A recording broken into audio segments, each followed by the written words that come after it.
就算是脱了衣服，也是那么的前凸后翘。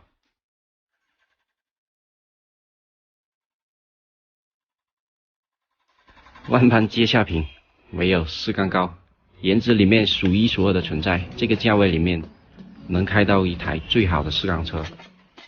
要动力有动力，要颜值有颜值，要排量有排量。当然了，萝卜青菜各有所爱。30岁以下，基本80%都喜欢这个车。30岁以上的就忽略不计了。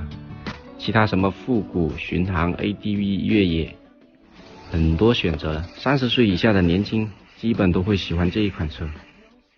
排除喜欢帕萨的以外，帕萨是另一种车，这个是街车。这台 J900 是来自外地的一位同行手里面接过来维修的。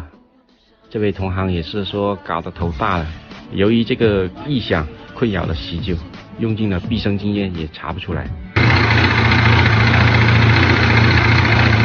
这个异响是来自于曲轴带动离合大鼓的齿轮被打歪了。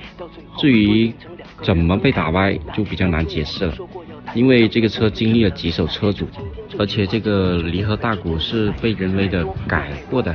至于在谁的手上出问题，这个不好说。